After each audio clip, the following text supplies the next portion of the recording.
आज हम लोग देखेंगे वाउचिंग क्या है। वाउचर जानते हैं क्या होता है? वाउचर देखो, अकाउंटेंसी जब अकाउंटिंग किया जाता है ना, उससे पहले बुक कीपिंग होता है, मालूम है? मैंने आपको पहले एक लेक्चर ऑलरेडी बताया हुआ है, book keeping, accounting and auditing. Auditor जब ऑडिट करने जाता है ना, ऑडिटर जब ऑडिट के लिए पहुंचता है, तो आप गौर करें, ऑडिटिंग के काम का सबसे इंपॉर्टेंट काम ही वाउचिंग होता है। अब ये वाउचिंग का क्या मतलब है? देखो, अकाउंटेंट जब चीजों को लिखता है, जब भी वो किसी ट्रांजैक्शन को लिखता है, तो वो यूं ही नहीं लिख देता है। इससे आपका थोड़ा अकाउंटिंग का भी टर्म्स क्लियर होगा। प्रैक्टिकली आप समझने की कोशिश करें। आप किसी ऑर्गेनाइजेशन में अकाउंटेंट हो, आपका काम क्या है? सारे ट्रांजैक्शंस को रिकॉर्ड कर देना।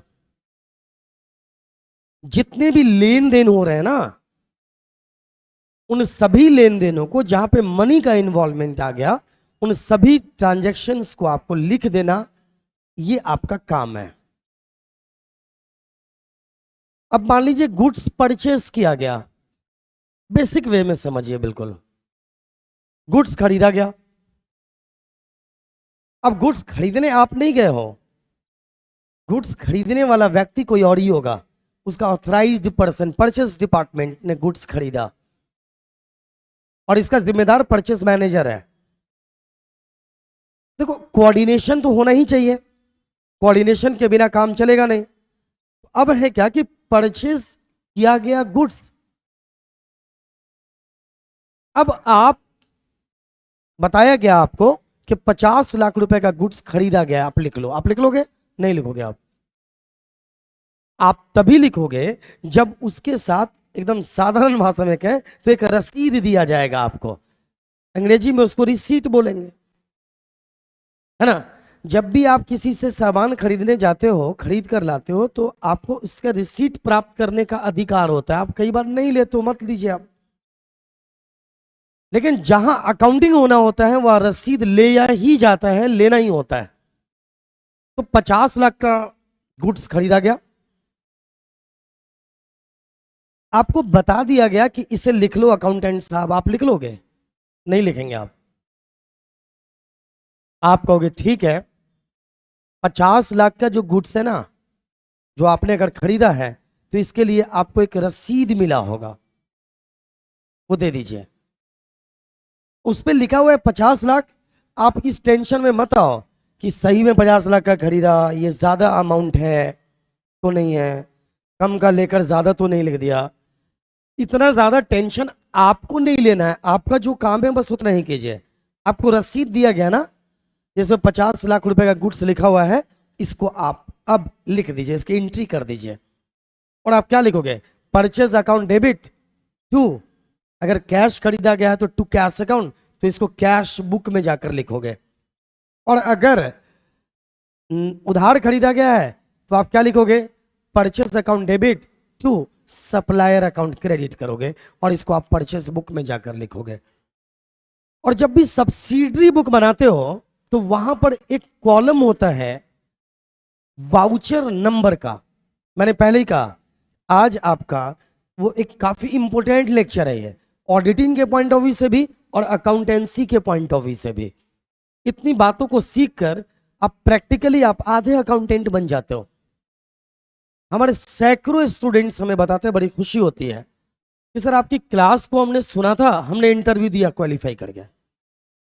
हमारे सैकड़ों स्टूडेंट्स बहुत अच्छे अच्छे कंपनी में, प्राइवेट लिमिटेड लिमिटेड कंपनीज में, सिर्फ गवर्नमेंट जॉब ही जॉब नहीं होता है ना, सैकड़ों स्टूडेंट्स एज एन अकाउंटेंट काम कर रहे हैं।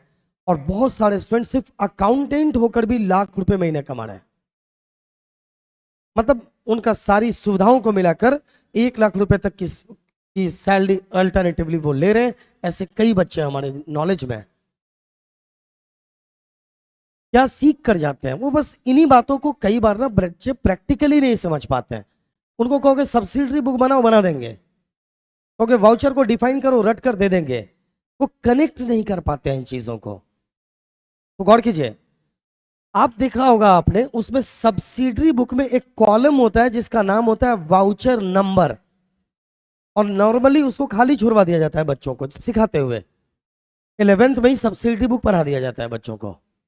अब आपको अगर कंफ्यूजन हो रहा है, अगर आप ऑडिटिंग की क्लास में, इसका मतलब एटलीस्ट आप बीकॉम पार्ट 3 में हो, सीए के स्टूडेंट हो, सीएस स्टूडेंट हो, या इस तरह के कोर्सेज के स्टूडेंट्स हो आप, तो आपको चाहिए कि आप क्या करें, आप एक बार 11th की बुक को जाकर देखो।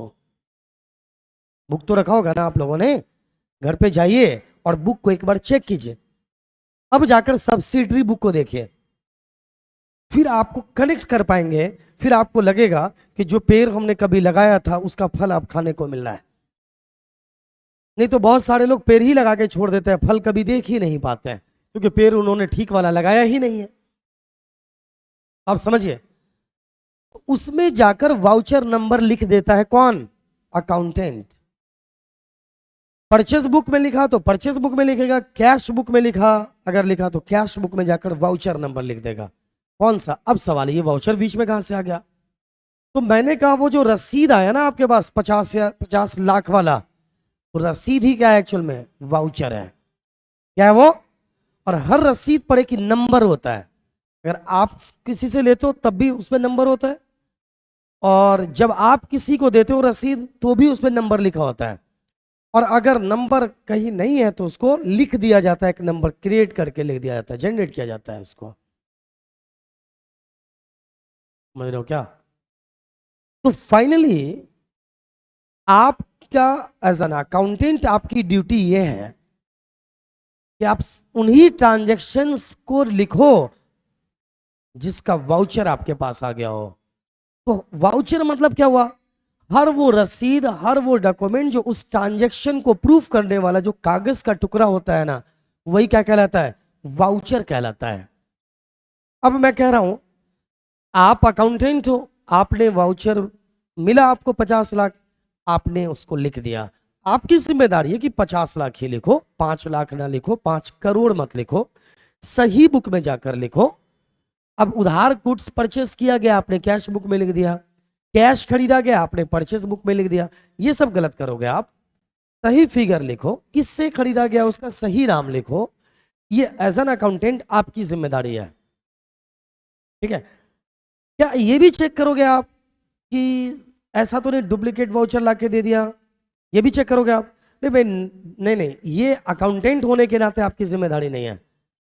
मतलब देखो, एकदम साधारण दृष्टि से आपको जो चीजें समझ में आ रही है वो तो बता ही दो, वो तो इतना तो केयर करो। अब तुम्हें अगर मालूम है कि ये व्यक्ति 40 लाख का माल खरीद के 50 लाख का वाउचर कहीं और से ले आया है, ये आपके जानकारी में है, तो फिर आप इसका अपोज करो, नहीं तो आप उसके इस अपराध में भागीदारी माने जाओगे, आपकी मानी जाएगी। आप बोलो कि नहीं मैं ये नहीं लिखूंगा, मेरी जानकारी में है या गलत है। तो अगर जानकारी में आ गए तो अलग बात है, लेकिन नॉर्मल वे में आपको आपका ये काम है ही नहीं कि आप ये पता करने में जुट जाएं कि ये सही है कि गलत है। आपका काम क्या है? आपका काम ये है कि आप चीजों को, जैसे किसी रेस्टोरेंट में वेटर का काम क्या है? चीजों को सर्व कर देना, है ना? उनका काम है कि चीजें जो जिस चीज को कुक ने बना दिया उसको लाके कस्टमर तक लाके डाल दो। इसका टेस्ट कैसा है, इसका टेस्ट खराब तो नहीं है, ये जानने की जरूरत आपको नहीं है। ये चेक करेगा उस रेस्टोरेंट का मैनेजर, ये उसका काम है, वो देखेगा क्या करना है। वेटर होने के नाते आपको ये जानने की जरूरत नहीं है। कई बार बच्चे कंफर्म भी नहीं कर पाते कि अकाउंटेंट का क्या काम है और ऑडिटर का क्या काम है। क्लैरिटी चाहिए इसमें आपको, फिर इजीली समझ जाओगे। तो आपने लिख दिया। आपका जिम्मेदारी क्या है कि एक भी ऐसा डॉक्यूमेंट नहीं होना चाहिए, मतलब एक भी ऐसा वाउचर नहीं होना चाहिए जिसको आपने लिखा ना हो, और एक भी ऐसे एंट्री नहीं होनी चाहिए जिसके अगेंस्ट वाउचर मौजूद ना हो। जितने भी ट्रांजैक्शंस को आप रिकॉर्ड करोगे उसके अगेंस्ट एक एविडेंस चाहिए ना, आपको ये खबर रखनी होगी कि आपने ये वाली एंट्री किस बिहाफ पे करी है, वरना कोई भी आते जाते कह देगा लिख लो मैंने वहां खर्च कर दिया, लिख लो खर्च कर दिया, तो लिखते जाओगे क्या? इसके भी पीछे एक परफेक्ट रीजन है, यूं ही नहीं है ये। तो आप सिर्फ लिख लोगे तो काम नहीं चलेगा, उसके अगेंस्ट आपको क्या होना चाहिए? एक एविडेंस होना चाहिए, एक कागज का टुकड़ा होना चाहिए, उसी को हम क्या बोलते हैं? वाउचर कहते हैं। चलो एक और एग्जांपल दे दें, फिर वाउचिंग समझना आपके लिए बिल्कुल आसान हो जाएगा। अब मान लीजिए कि एक किसी बिजनेस ऑर्गेनाइजेशन की एक कार है, कार में फ्यूल डला। अब जो भी ऑथराइज्ड पर्सन है कार में फ्यूल डलवाने के लिए, वो आपसे आके कह रहा है कि 5,000 का फ्यूल कार में डाल दिया गया, आप लिख लोगे? नहीं, आप क्या डिमांड करोगे कि आपको जो पेट्रोल पंप पे एक रसीद दी गई होगी उसको लेकर आइए और वो दिखाइए, वो हमें दे दीजिए, हम लिख लेते हैं, है ना। अब वो सही वो लेकर आया गलत लेकर आया, ये काम आपका नहीं है, आप उसको सही जगह पे रिकॉर्ड कर लीजिए। वो जो रसीद मिला आपको वो भी क्या है? वही वाउचर है। अब एक सवाल ये उठता है, इसकी जांच करेगा कौन आखिर? आपका काम है लिख लेना, लेकिन गहनता से इसकी जांच कौन करेगा? इसी जांच करने वाले व्यक्ति को, इन्हीं चीजों की जांच करने वाले व्यक्ति को क्या बोलता है? ऑडिटर बोलते हैं। वो ये भी सकता है कि अकाउंटेंट की भी मिली भगत हो। तो इसकी सत्यता की जांच करने कौन आता है? जो व्यक्ति आता है ना इसकी जांच करने, तो सब कुछ सही चल रहा है कि नहीं, कोई फ्रॉड तो नहीं चल रहा है ना, कोई एरर तो नहीं है। एरर एक मानवीय भूल होता है जो इंसानों से हो जाया करता है, हर इंसान से गलती हो सकती है, लेकिन एक होता है फ्रॉड, गबन, सोच समझकर हम गलती करने की कोशिश कर रहे हैं। तो ये इसी की जांच करने कौन आता है? ऑडिटर। ऑडिटर किसके बिहाफ पे आता है जांच करने? बिजनेस के मालिक की ओर से आता है, वो चेक करने कि मालिक के, ओनर के साथ कोई धोखा तो नहीं हो रहा है, ट्रांजैक्शंस ट्रू एंड फेयर है कि नहीं, लीगल रूल्स को फॉलो किया जा रहा है नहीं, अकाउंटिंग प्रिंसिपल को फॉलो किया जा रहा है नहीं, किसी तरह का कोई गबन तो नहीं है, एरर तो नहीं। ये सारी चीजों को जांचने के लिए जो व्यक्ति आता है उसे क्या बोलता है? ऑडिटर। अब ये काम ऑडिटर का है। ये काम क्या है? ऑडिटर का है कि वो ये चेक करे, सारी चीजों को चेक करे कि अब इसमें चेक क्या क्या करना है। देखो, सबसे पहले ऑडिटर ये चेक करेगा आकर कि भाई इसने जो बुक्स में चीजें सही से रिकॉर्ड करी है कि नहीं। वो कहेगा सारे वाउचर्स लाओ, जैसे परचेस बुक मंगवाएगा और परचेस बुक से रिलेटेड सारे वाउचर्स लेगा। वो जब तक अकाउंट ऑडिटर ऑडिट करके नहीं जाएगा ना, वाउचर को सिस्टमेटिकली सजा कर रखने का काम किसका है? अकाउंटेंट का है। क्योंकि उसको पता है कि भैया अकाउंटेंट जब आएगा ना तो वाउचर को देखेगा और उससे मिलान करेगा हमारे बुक की एंट्री के। तो वाउचर को देखकर बुक में लिखी गई चीजों का मिलान जो किया जाता है ना, उसी को क्या बोलते हैं? वाउचिंग कहते हैं। क्या बोलते हैं बोलो? उसी को बोलते हैं हम वाउचिंग। वाउचर को देखिए, अब इसमें क्या मिलान करना है भाई? वाउचर में जो लिखा हुआ अमाउंट सही है कि नहीं, वाउचर को सही बुक में लिखा गया है कि नहीं, है ना। इसके अलावा अमाउंट, बुक, इन चीजों को कंफर्म करने का काम किसका है? ऑडिटर का है। अब इतनी ही बात देखकर वो फ्री हो लेगा क्या? जी नहीं, ऑडिटर का एक और काम है कि गुड्स अगर परचेस होकर आया तो सेल हो गया इतना गुड्स, तो इसका मतलब बचा हुआ स्टॉक होगा, तो स्टॉक का भी वेरिफिकेशन करना उसी का काम है। वेरिफिकेशन, समझ में आई बात? ये भी उसी का काम है। इसकी भी जांच करना कि गुड्स महंगा तो नहीं खरीद के लाया गया है। ऐसा तो नहीं कि जो गुड्स खरीद के लाया गया उसको ज्यादा प्राइस पे दिखा दिया गया है। अब सवाल यह कि इसकी जांच वो कैसे करेगा? तो जो वाउचर है उस पे सेलर का, सप्लायर का नंबर होगा। वो इनडायरेक्टली बात कर सकता है कि यार हमें ये सामान चाहिए, कितने का दोगे? भाई ऑडिटर को बोल रहा है कि मैं आपको ये सामान 48 लाख में दूंगा और उसको दिया 50 लाख में। अब सीधे ही ऑडिटर एकदम से तैयार हो जाएगा, आओ दिखा देता हूं मैं, ऐसा नहीं है। फिर वो उसका रीजन जानेगा कि वो ये जानने की कोशिश, क्या पहले ये सस्ता था क्या, महंगा था क्या। तो हो सकता है कि जब 50 लाख में ये गुड्स खरीदा, क्योंकि ऑडिटिंग डेली तो नहीं होता ना, कुछ महीने बाद ऑडिटिंग चल रहा होगा। तो अब सवाल यह है कि उसे ये जानने की कोशिश करेगा ऑडिटर कि क्या इससे पहले महंगा था क्या। अगर ये महंगा था, ठीक है, टैक्स हो सकता है ज्यादा रहा होगा, उस वक्त बहुत सारे रीजंस हो सकते हैं, तो फिर ठीक है। अगर वो ये कहता है कि नहीं जी ये तो हमारा 2 साल से हमारा यही प्राइस है, इसका मतलब गड़बड़ी है, am I right? तो ये सारी जिम्मेदारी किसकी है ढूंढने की, ऑडिटर की। अब ऑडिटर क्या करेगा, इसको ढूंढकर धमकी देगा परचेस मैनेजर को बुलाकर, कहेगा मैं तुम्हें दिखा दूंगा, तुमने मुझे मजाक समझ रखा है क्या, तुम्हें लगता है मैं पता ही नहीं कर पाऊंगा। ये सारी एक्टिंग करने की जरूरत नहीं है। अकाउंटेंट की जिम्मेदारी बताया मैंने आपको। अब ऑडिटर, इसको बैलेंस करेंगे तो इजीली समझ जाओगे आप। अब अच्छा, ऑडिटर ये भी चेक करेगा कि अकाउंटेंट भी तो नहीं मिला हुआ है इसके साथ, वो भी पता चल जाएगा उसको भी जांचने के। क्योंकि जैसे ही हम मान लीजिए परचेस मैनेजर को पकड़ेंगे, तुम गलत कर रहे हो, तो वो अपनी जान बचाने के लिए अकाउंटेंट का भी नाम लेगा वो, कि नहीं नहीं इसमें ये भी शामिल है, क्योंकि उससे कहा जाएगा फाइन लाओ और जॉब से इस्तीफा दो, या तुम्हें एक पहली बार छोड़ रहे हैं हम। क्योंकि ये बोलेगा कौन उसको, ऑडिटर जी नहीं, ऑडिटर का ये काम नहीं है। ऑडिटर इन सारी चीजों को चुपचाप देख लेगा, अच्छा ये चल रहा है ये चल रहा है। अब इसको वो है ना, तो मैंने आपको बताया इसको ऑडिट नोट बुक में भी मेंशन कर लेगा, यहाँ पे गड़बड़ी पाई गई है, क्योंकि सारी चीजें वो याद नहीं रख सकता। गड़बड़ी करने वाले इंसान का भी नाम मेंशन कर लेगा वो, कितने की गड़बड़ी हुई ये भी मेंशन कर लेगा, कहां कहां गड़बड़ी हुई ये सब मेंशन करेगा। और फिर अपना जब रिपोर्ट बनाएगा ना, वो रिपोर्ट, ऑडिट रिपोर्ट जिसको कहते हैं, जो हम आगे पढ़ेंगे हम लोग, उस रिपोर्ट में ये मेंशन करेगा कि हमने क्या पाया आपके बिजनेस ऑर्गेनाइजेशन के अंदर। अब वो दे देगा किसको, ऑर्गेनाइजेशन के बॉस को, कंपनी के मामले में डायरेक्टर्स को, है समझ रहे हो। प्रोप्राइटरशिप है तो प्रोप्राइटर को, पार्टनरशिप है तो पार्टनर्स को, कंपनी है तो डायरेक्टर्स को। अब ये इसीलिए मैं कंपनी का ओनर या बॉस वर्ड यूज कर रहा हूं। कंपनी के बॉस ने, ऑर्गेनाइजेशन के बॉस ने देखा, अच्छा अब ये उसका काम है कि अपने एम्प्लॉय को वो कैसे ट्रीट करेगा।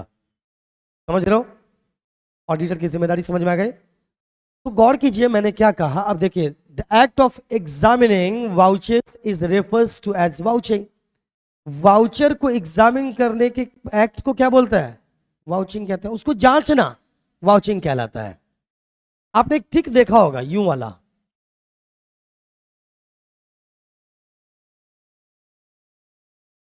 ये वाला स्टिक देखो सीए के लोगों पे, ये एक्चुअल में वाउचिंग को ही दर्शाता है, टिक। सबसे बड़ा काम ऑडिटर का यही होता है, टिक लगाना। अब बैंक में गए हो, बैंक में कभी भी जो कस्टमर कॉपी होती है आपको दे दी जाती है, लेकिन जो बैंक की कॉपी होती है ना, वो कभी यूं ही फिका हुआ नहीं देखोगे, वो उसको रखते हैं संभाल कर। कोई भी ऑर्गेनाइजेशन, जब जितने बड़े ऑर्गेनाइजेशन में जाओगे ना, 100 रुपए का अगर एक गिलास खरीदा जाएगा ना, उसका भी वो वाउचर बनवाएगा और उसको लिखेगा, लेकर आएगा। ऑडिटिंग की दुनिया में बहुत सावधानी बरती जाती है। छोटे ऑर्गेनाइजेशंस में गबन के चांस ज्यादा रहते हैं, लेकिन जितना बड़ा ऑर्गेनाइजेशन है वहां पर फंड 1 रुपए को इधर से उधर करना मुश्किल है, क्योंकि वहां पे प्रॉपर मैनेजमेंट होता है। वहां पे रिलायंस, टाटा जैसी कंपनीज का अगर उसका कोई आपके आसपास कोई ऑफिस हो, वहां जाके देखे, मुश्किल होता है उनके लिए 1 रुपया भी इधर उधर करना, वो आराम से उसकी पकड़ की जा सकती है।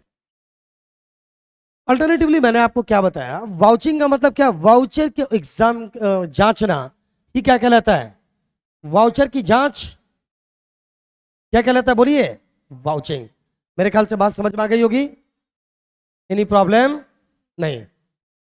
फिर आइए, यहीं पर मैंने कहा, it is the practice followed is an audit for establishing the authenticity of the transactions as are recorded in the primary books of account. Primary book समझ में आ गई बात? It also involves examination of the documentary evidence and the authority on the basis of which the entry has been made. In fact, vouching is a comprehensive term which is used to describe the examination of a document or series of documents for the purpose of verifying a transaction which is recorded in the books and in appropriate cases ensuring that the system of internal control relating to the transaction has been followed. जो मैंने अभी पढ़ा वही बात मैंने उस वक्त से बताया. अब लाइन बाय लाइन आपको दिखाने की जरूरत नहीं है, आपके सेटिस्फैक्शन के लिए मैंने पढ़ दिया. अभी तक जो मैंने बातें करी है उसी को यहाँ पे दर्शाया गया है. मुझे लगता है कि आपको वाउचिंग का मतलब तो पक्का समझ में आ गया होगा. डन. अब आइए, अब सारे तरह की जांच को वाउचिंग नहीं कहते हैं. वाउचिंग का मतलब होता है वाउचेस, उसको रिकॉर्ड किया गया नहीं. उसमें वाउचेस को देखकर उसकी जांच करना हर तरह से वाउचिंग है. अब आइए अगले पॉइंट पर आते हैं. Essential elements of vouching. क्या क्या है भाई एलिमेंट्स? पहला, to examine the truthfulness of entries done on the basis of वाउचेस. मैंने आपको बताया ना, जो एंट्री किया गया है उसकी सच्चाई पता करना. जो वाउचर के बेसिस पर एंट्री की गई है ना, उसकी सच्चाई का पता करना वाउचिंग है. To see whether the vouchers are true और नॉट, ये देखना वाउचिंग का ये अंग है कि वो वाउचर सही है कि नहीं. ऐसा तो नहीं गलत वाउचर है ये, ऐसा तो नहीं कुछ और ही बना दिया गया है. अक्सर तुम खास तौर से सरकारी आदमी को कई बार देखोगे डुप्लीकेट वाउचर्स बनवाते हुए. अगर आप ये कहोगे, देखिए ऑडिटिंग में क्या होता है, अब जैसे कि कोई ऑर्गेनाइजेशन है, वो कहेगा हमने फर्नीचर खरीदा, हमने चेयर खरीदा है, प्लास्टिक की कुर्सी खरीदा. तो अब प्लास्टिक की कुर्सी आपने कितनी में खरीदा, कितनी कुर्सी खरीदा? मान लो 5,000 की चेयर्स लेकर आए आप. यूं ही नहीं है, आपको लिखना पड़ेगा ये चेयर, मतलब वाउचर मेंशन लाइए, कहां से खरीदे, कितने में खरीदे, कब खरीदे, वो सारा रिकॉर्ड. और मैंने इससे पहले बताया कि ऑडिटर कैसे सच्चाई पता लगा लेगा, किसका? वाउचर का. Vouching is done to know the truthfulness of accounts. Accounts की भी सच्चाई जानने की कोशिश करना कि सही वे में यह लिखा गया है कि नहीं, यह भी वाउचिंग का ही एक अंग है. Every transaction should be sanctioned by a responsible authority. देखो यहां पर क्या मतलब है कि जितने भी ट्रांजेक्शन्स हुए हैं उसका रिस्पॉन्सिबल अथॉरिटी की तरफ से सैंक्शनड है कि नहीं. किसी भी ट्रांजेक्शन को कोई भी करके लेकर आएगा और आप उसको रिकॉर्ड कर दोगे क्या? नहीं. परचेस करने की जिम्मेदारी परचेस डिपार्टमेंट की है, सेल करने की जिम्मेदारी सेल्स डिपार्टमेंट की है. तो जिस डिपार्टमेंट या जिस आदमी को जिस काम की जिम्मेदारी दी गई है वो लेन देन उसी के द्वारा किया गया है या नहीं? अकाउंटेंट लेन देन करता है क्या? नहीं. अकाउंटेंट लेन देन को रिकॉर्ड करता है क्या देखकर? वाउचर देखकर. मैंने अकाउंटेंट की जिम्मेदारी भी ऑडिटर से कंपैरिजन करके मैंने आपको बताया. समझ आई बात? तो रिस्पॉन्सिबल पर्सन ने इसको लिखा है कि नहीं.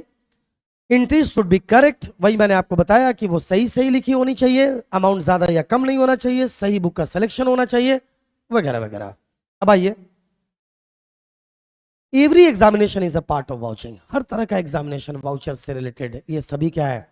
वाउचिंग है. मतलब इसका ये मतलब नहीं है ट्रांजेक्शन देखा यहां लिखा हुआ है, जैसे यहां 50 लाख यहां भी 50 लाख, डन, ऐसा नहीं है वाउचिंग. समझ आई बात? Next point. अब ये एक अगला पॉइंट है जो बच्चों के लिए कंफ्यूजन का विषय कई बार रहता है. वो क्या है? वाउचिंग और रूटीन चेक में अंतर होता है कुछ. रूटीन चेक, मैं एक लाइन पढ़ता हूं, दोनों का एक एक पॉइंट पढ़ता हूं, उसके बाद आपके लिए आसान हो जाएगा. हम आपको इसका कोर्स में पीडीएफ प्रोवाइड कर देंगे, ऑफलाइन पढ़ने वाले बच्चों को मैं कोशिश करूंगा कि पीडीएफ में आपको दे दूं कुछ कुछ, ठीक है ना। और साथ में आपको कोर्स जो डिजाइन हो रहा है उसमें वीडियो के अलावा सारे का पीडीएफ अलग से मौजूद रहेगा। तो चलिए आइए देखते हैं। इन वाउचिंग रिकॉर्डेड ट्रांजेक्शन्स और entries in the books are examined with the help of documentary evidence और वाउचर्स। मैंने आपको क्या कहा, वाउचर मतलब डॉक्यूमेंट्री एविडेंस है, एक कागज का टुकड़ा है जो उस ट्रांजैक्शन की सत्यता को दिखाता है। यानी उस ट्रांजैक्शन से, हर ट्रांजैक्शन से रिलेटेड एक वाउचर होना चाहिए आपके पास। मैंने क्या कहा, एक भी ऐसा वाउचर नहीं बचना चाहिए जिसको आपने लिखा ना हो, और एक भी ऐसी एंट्री नहीं होनी चाहिए जिसके अगेंस्ट आपके पास वाउचर ही ना हो। आप अगर अकाउंटेंट हो, कोई कहेगा सुनो ना हमने सामान खरीदा, लिख लो, घड़े पर वाउचर रह गया, लिख लोगे? वो लोग नहीं नहीं आप ले आओ तो हम लिख देंगे। अब दोस्ती में आप कुछ का और कर दो ताकि आप ही बर्बाद हो जाओ, तो करते रहो। चलिए, तो यहां पर क्या है भाई, वाउचिंग का मतलब रिकॉर्डेड ट्रांजैक्शंस को देखना है। क्या है? रिकॉर्डेड ट्रांजैक्शंस की सत्यता की जांच करनी है। इसको ध्यान में रखते हुए, वाउचर्स को ध्यान में रखते हुए या डॉक्यूमेंट्री एविडेंस को ध्यान में रखते हुए। बट रूटीन चेक का मतलब चलिए चेक करते हैं। On the other hand, in routine checking only cast, subcast, carry forward, posting, account balances, they are transferred to trial balance and cost of both sides of the trial balance are examined. But in routine checking, only the arithmetical, ये अच्छा ये point ऊपर चला गया, ये यहां आना चाहिए था, कोई बात नहीं, मैं इसको दिखा देता हूं, रुकिएगा। ये यहां का पॉइंट है ना,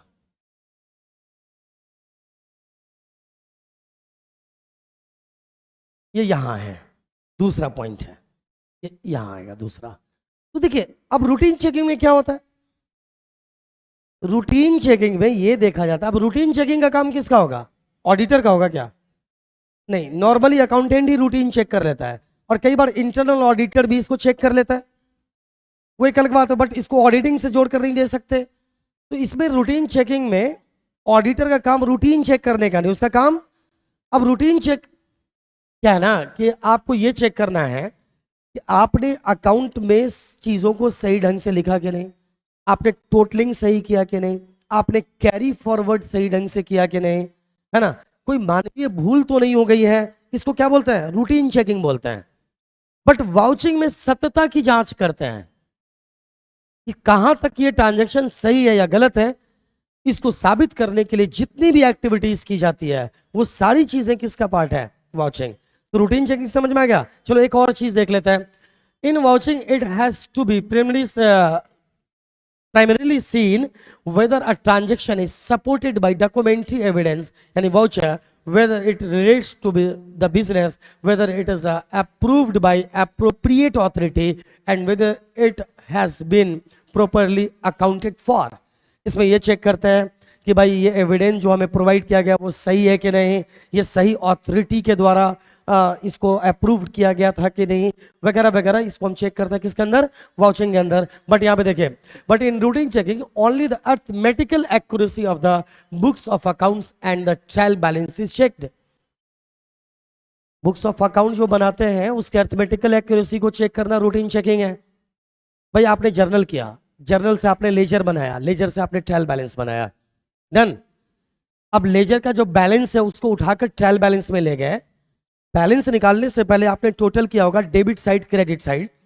ऐसा तो नहीं डेबिट साइड के आइटम को क्रेडिट साइड के आइटम को डेबिट साइड लिख दिया गया। टोटलिंग सही की गई।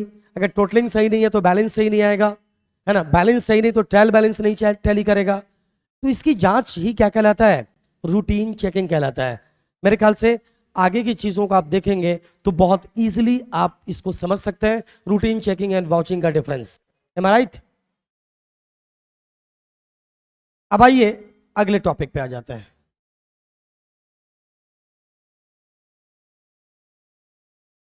ये सही आगे।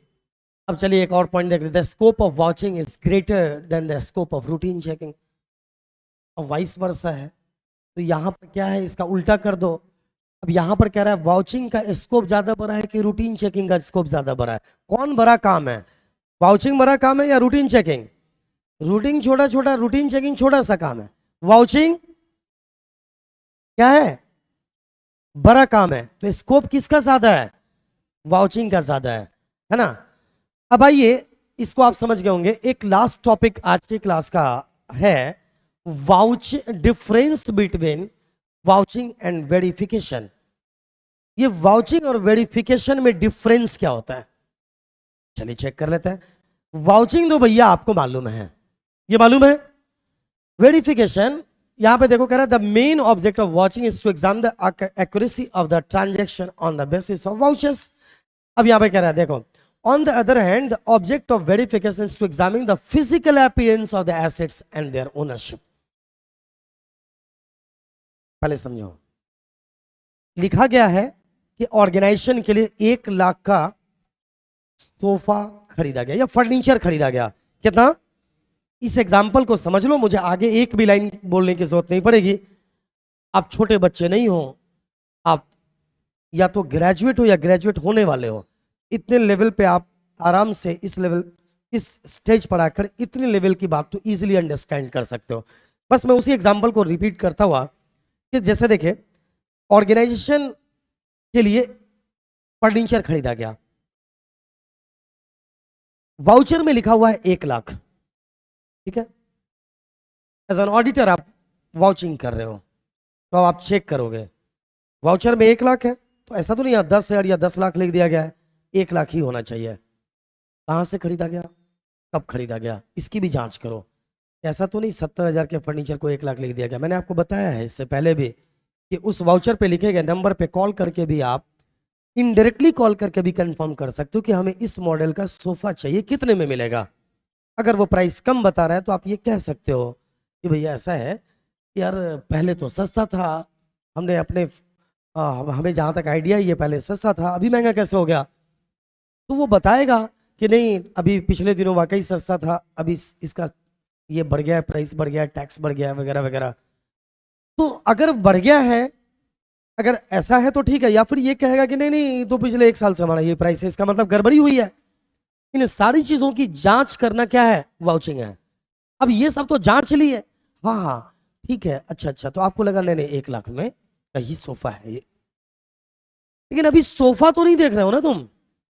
सोफा दिखाई दिया अभी तक आपको, आपने डॉक्यूमेंट से वो जो कागज है ना उससे मिलान किया बुक में लिखी गई चीजों की।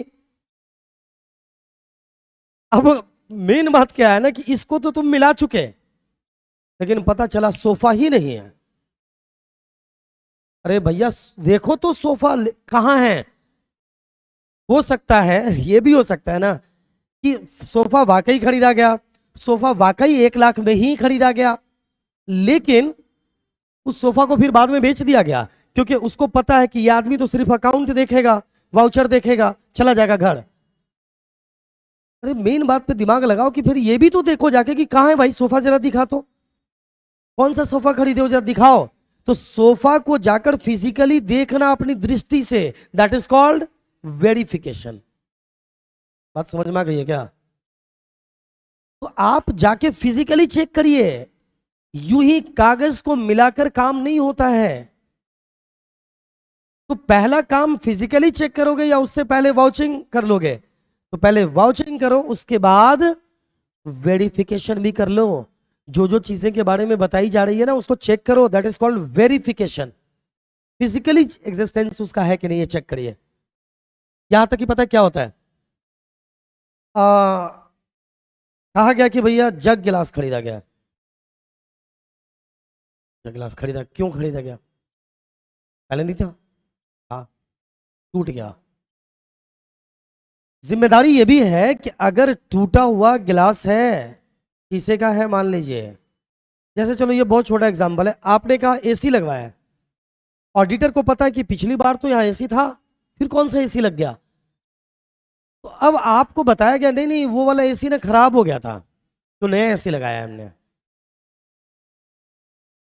तो आपको ये एविडेंस देना पड़ेगा, ये बताना पड़ेगा पुराना वाले एसी दिखाओ, कहाँ है, किससे लाया एसी पहले ये बताओ, वो तो हम चेक करेंगे ही। पुराने वाले एसी दिखाओ, कहां पड़े एसी, कौन से एसी को उतारे हो तुम, अब ये कह दे कि नहीं उस एसी को हमने स्क्रैप में बेच दिया, कहाँ है उसका वाउचर लॉक, कितना पैसा आया उससे, उसको क्यों नहीं दिखाया?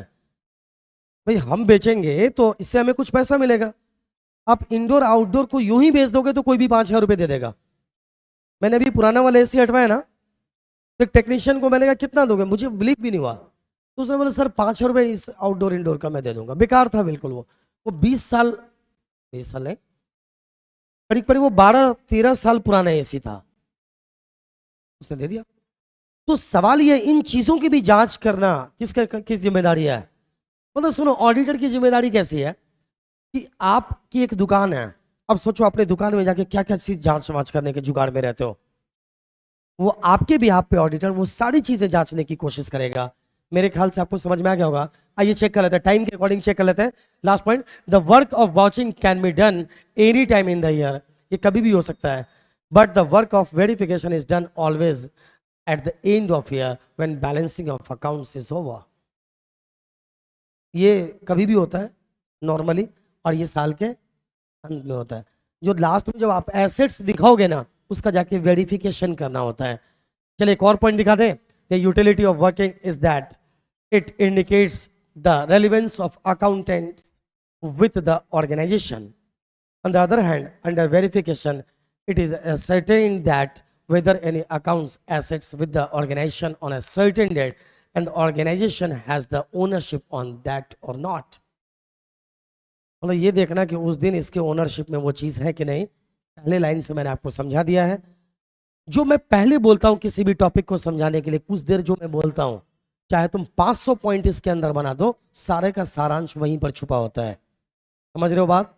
नेक्स्ट क्लास में बात करते हैं। आज के लिए इतना काफी है। Best of luck.